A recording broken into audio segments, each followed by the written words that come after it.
Welcome back, everyone, to Fluent Vibe English. Today, we're unpacking a topic that I bet you can relate to. Why we compare ourselves to others and how to stop. You know how it's almost universal to have that one friend who seems to be doing better than us? Let's dive into that feeling. Oh my gosh, yes.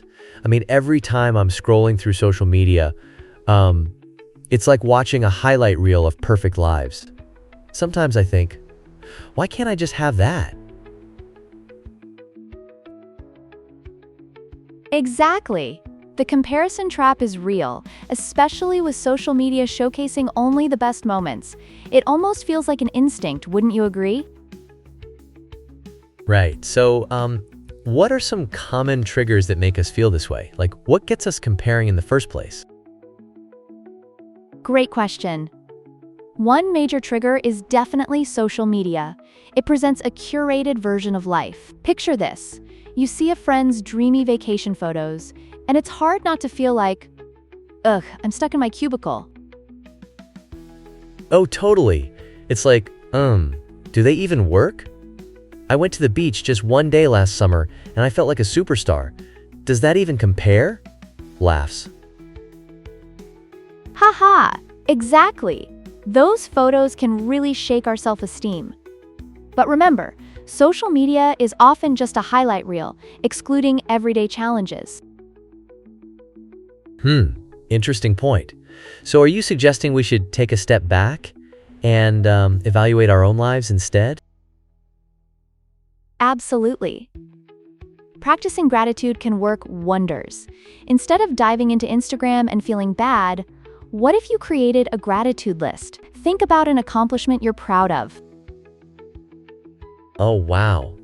Recently, I finished a painting I'd been working on forever. It wasn't perfect, but I was so proud of it. Does that count? Laughs. That's huge. Celebrating those little wins keeps you centered on your own path. I remember when I graduated. I was so caught up in others' projects that I almost forgot to celebrate my own success. Oh my God, yes. It's like we ignore our unique timelines. So, how can we actually break this comparison habit? Good thought. One technique is to establish personal goals that reflect what you want, not what others are doing. Shift your mindset from, why don't I have that, to, what can I do to be happier here and now? I really like that. When I focus on my own development, I care less about what others are doing. But, what if that nagging jealousy still creeps in? That's totally normal. The key is to reframe. Instead of seeing jealousy, view their success as fuel for your own inspiration. Think, hey, if they can do it, so can I. It's like being cheerleaders for one another. Oh, that's a refreshing perspective. So, it's not about competition, it's about supporting each other? Exactly. It's about community and lifting each other up. Celebrating others boosts your own positivity, impacting your happiness and self-esteem. Wow, I never thought about it that way. It's like a chain reaction of positivity. Laughs. That's right.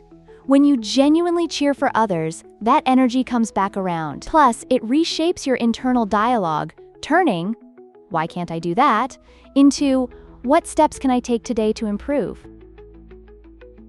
I love that. It's like planting seeds of confidence in ourselves and others, right? Exactly. As we wrap up, I encourage all of you listening today to focus on your journey and celebrate any achievements, big or small. Remember, your path is unique. Comparing it to others only distracts you from living your best life.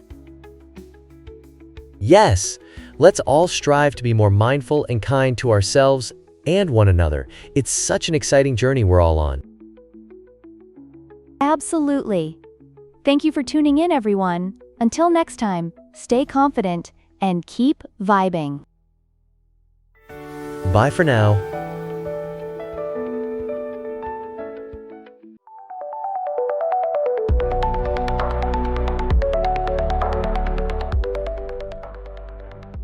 All right, welcome back, everyone.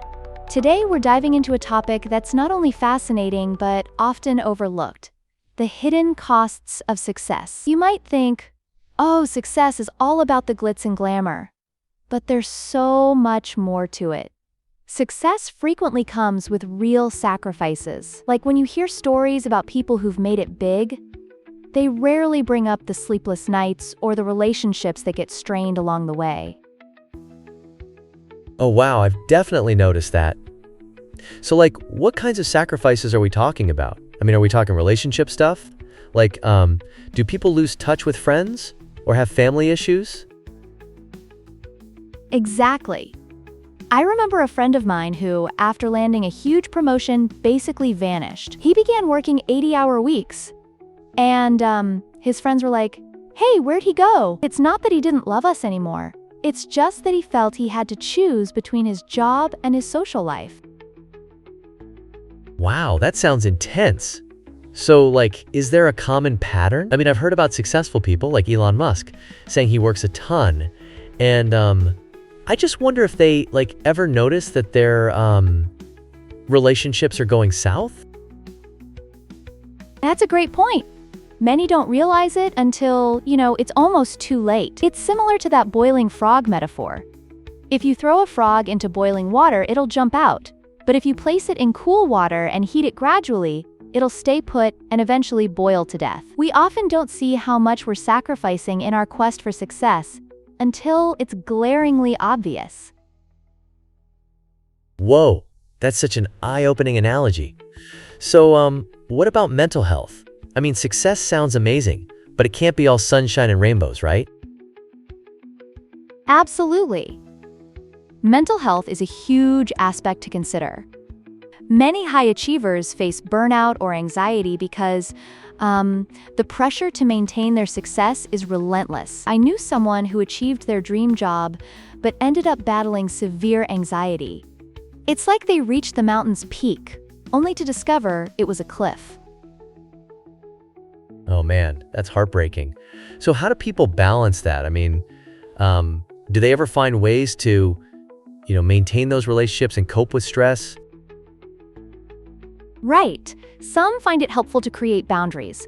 For example, setting aside time, like a self-care day, or designated hours when they turn off work notifications. Others might lean on their loved ones or seek therapy to help process all the changes. Having a supportive community can truly make a world of difference. That sounds really beneficial.